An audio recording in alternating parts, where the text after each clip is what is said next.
Shorthand English High Speed 150 words per minute. Paper 2. Be ready for trial dictation for 2 minutes. 15 seconds left. 10 seconds left. 5 seconds left. Begin.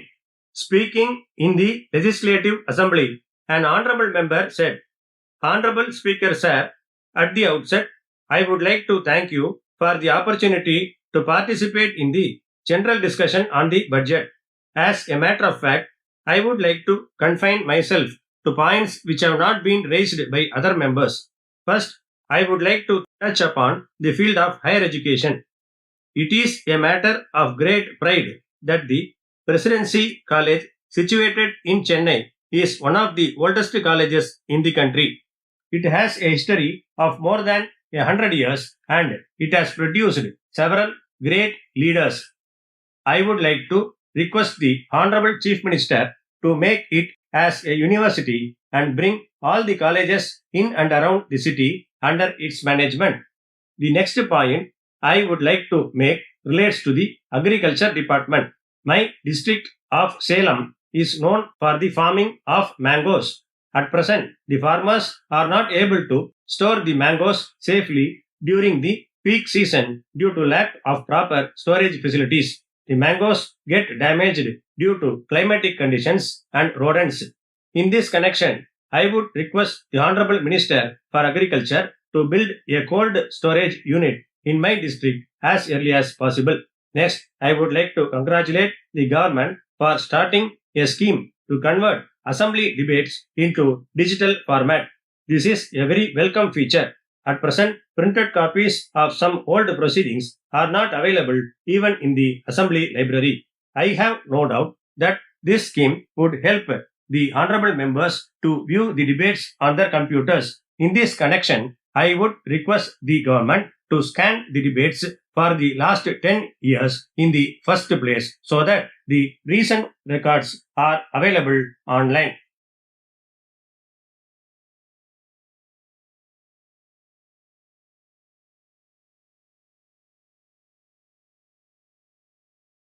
Shorthand English High Speed 150 words per minute. Paper 2. Code number of question paper 1900.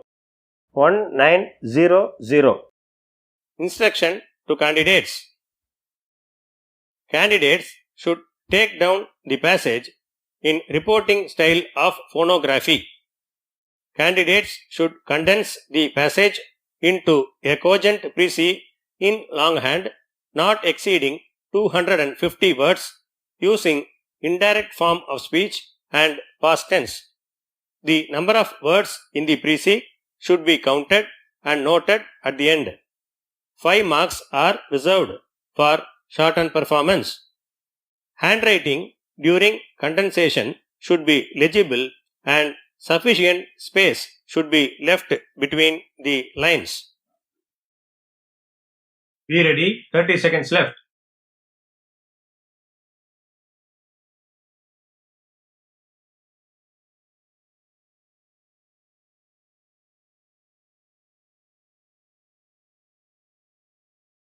Fifteen seconds left. 10 seconds left. 5 seconds left. Begin.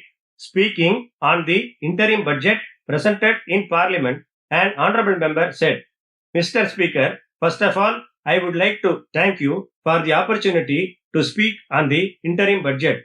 This government has completed 2 successive terms and a total of 10 years in office, and I would like to congratulate the Honorable Prime Minister in this respect. At the same time, I take this opportunity to say a few words on the performance of the government. In my opinion, the first 8 years was marked by positive economic growth, and I appreciate the government for that. The last 2 years saw a negative growth in the economy. On this occasion, it is my duty to point out the reasons for such economic downturn. The main reason was political instability in the oil-producing countries.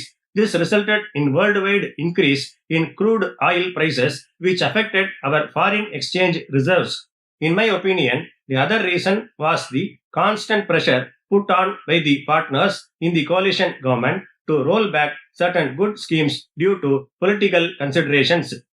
It has to be borne in mind that if continued, these schemes would have improved the economy to a great extent. Unfortunately, this pressure only resulted in a sorry state of affairs. Next, I would also like to say a few words on the state of Jammu and Kashmir.